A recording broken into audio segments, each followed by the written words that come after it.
नमस्कार, आप सभी का स्वागत है यूपीएससी क्लासरूम में। और आज का हमारा टॉपिक है इन्फ्लेशन। आप हमें यूपीएससी क्लासरूम 18 पर भी फॉलो कर सकते हैं। ये हमारा सोशल मीडिया हैंडल है। आप हमें इंस्टाग्राम पे फॉलो कर सकते हैं, यूट्यूब पे फॉलो कर सकते हैं। आप हमारे चैनल को सब्सक्राइब करें, फॉलो करें for more this kind of videos. अब हम इन्फ्लेशन में क्या क्या पढ़ेंगे।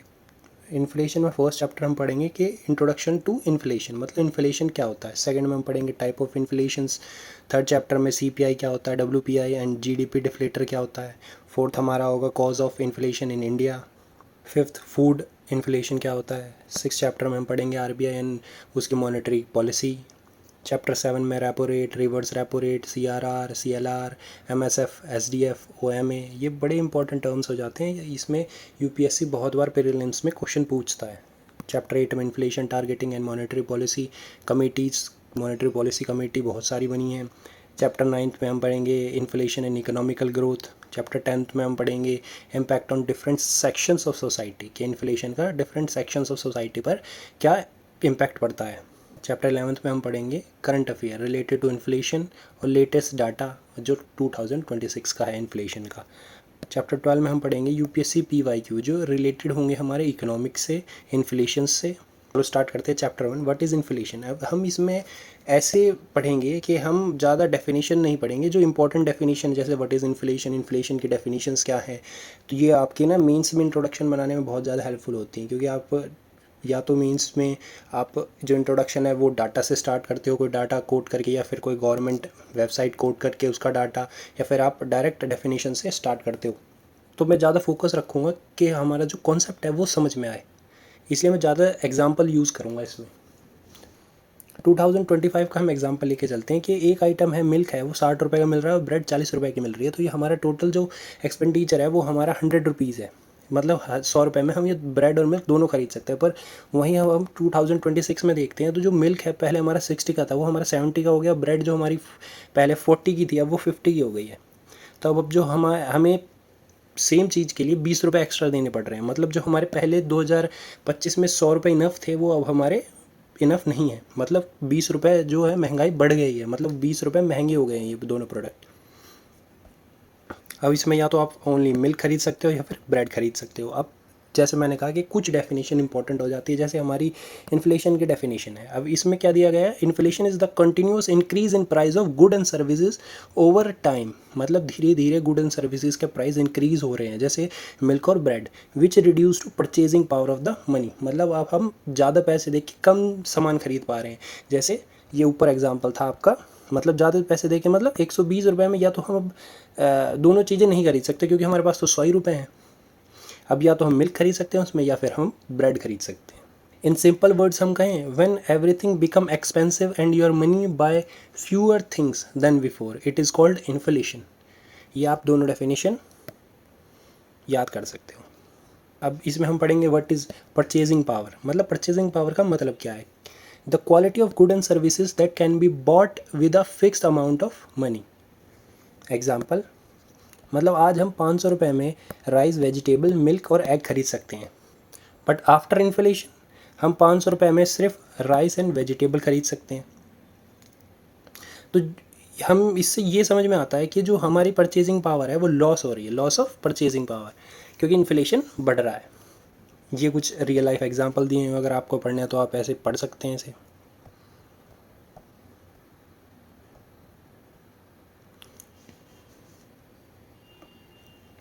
अब नेक्स्ट टॉपिक है हमारा, does inflation means every price increase. नहीं, मतलब इन्फ्लेशन में हमारे सारे प्राइस इंक्रीज हो नहीं, पर हाँ इन्फ्लेशन में हमें ये देखने के लिए मिलता है जब बहुत सारी चीज़ों के प्राइस एक साथ बढ़ते हैं, एक साथ कॉस्टली हो जाती हैं, तो उन्हें हम इन्फ्लेशन कहते हैं। जैसे यहाँ पे दिया हुआ है, inflation refer to a general increase in the price of good and services across the economy.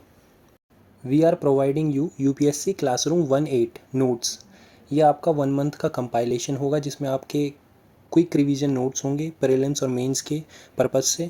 2026 addition है। अगर आपको ये नोट्स चाहिए तो आप हमें इंस्टाग्राम पर डीएम करें। ये ऑफ़र वैलिड है 30 जुलाई तक। What does inflation happen. अब इसी में हम एग्जांपल लेंगे कि इन्फ्लेशन क्यों बढ़ता है। अब हम एक स्कूल का एग्जांपल लेते हैं, कैंटीन में 100 समोसे बनते हैं। अब जो स्टूडेंट है वो 300 स्टूडेंट है उसे खरीदने वाले, उन 100 समोसों को खरीदने वाले।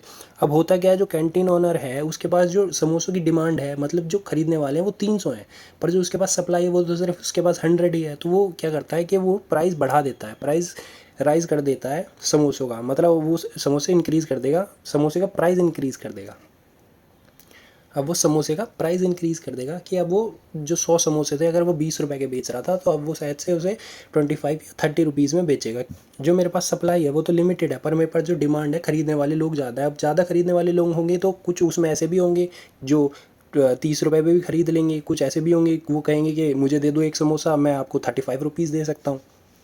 Inflation is not always bad, मतलब इन्फ्लेशन हमेशा ख़राब ही नहीं होता है, क्योंकि अगर इन्फ्लेशन 1 से 2% तक है तो वो एक हेल्दी इन्फ्लेशन माना जाता है इकोनॉमिक बूस्ट के लिए।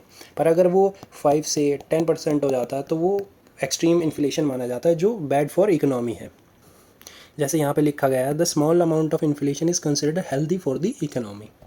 अब इसी में एग्जांपल भी है कि इफ़ प्राइस राइज स्लोली, अगर प्राइस जो है वो धीरे धीरे बढ़ेगा तो कंपनियां ज़्यादा अर्न करेंगी, बिजनेस एक्सपैंड होंगे, मोर वर्कर्स को हायर करेंगी, salary often increase over time, मतलब सैलरी में इंक्रीज होगा, इकोनॉमिकल एक्टिविटीज़ ग्रो होंगी।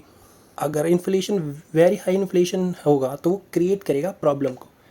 नेक्स्ट टॉपिक हमारा इन्फ्लेशन वर्सेस प्राइस राइज। ये दोनों टॉपिक ऐसे हैं कि लोग इसमें कंफ्यूज हो जाते हैं। अब प्राइस राइज, सपोज करो एक ऑनियन जो है वो रेनफॉल में एक्सपेंसिव हो जाती है तो सिर्फ उसमें सिर्फ एक ऑनियन के प्राइस बढ़ेंगे, पर इन्फ्लेशन में हमें बहुत सारी चीज़ों के एक साथ प्राइस बढ़ते हुए दिखते हैं।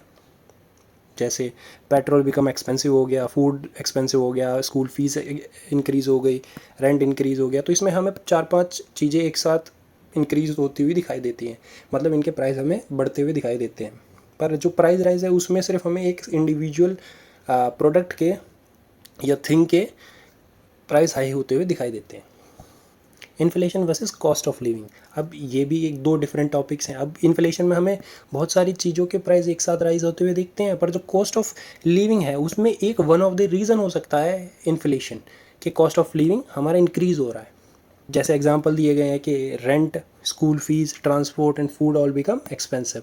तो जो कॉस्ट ऑफ लिविंग है वो राइज़ कर रही है, ये बहुत सारी चीज़ें जो हैं ये एक्सपेंसिव हो गई हैं एक साथ, तो ये जो कॉस्ट ऑफ लिविंग है उसे इंक्रीज़ कर रही हैं। अभी से मैं बताया गया है कि how does inflation affect different peoples, मतलब अलग अलग लोगों को कैसे इफ़ेक्ट करता है। जैसे स्टूडेंट्स को कैसे इफ़ेक्ट करता है, होम मेकर्स को, सैलरीड एम्प्लॉयड को कैसे अफेक्ट करता है, फार्मर्स को, बिजनेस ओनर्स को, अलग अलग तरीके से ये अफेक्ट करता है।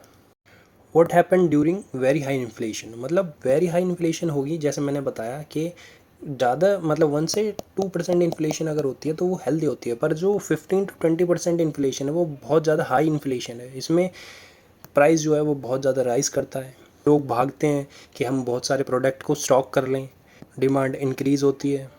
Why is inflation important for UPSC. अब यूपीएससी के स्टूडेंट्स के लिए इन्फ्लेशन क्यों इंपॉर्टेंट है, ये एक इकोनॉमिक पर्पस से इंपॉर्टेंट है कि इकोनॉमिक्स में हम मॉनेटरी पॉलिसी पढ़ते हैं, फिजिकल पॉलिसी पढ़ते हैं, जीडीपी पढ़ते हैं, अनएम्प्लॉयमेंट, ये सभी हम कनेक्ट कर सकते हैं इन्फ्लेशन के साथ। पॉलिटी में इंपॉर्टेंट है, role of RBI, monetary policy committee हम पढ़ेंगे।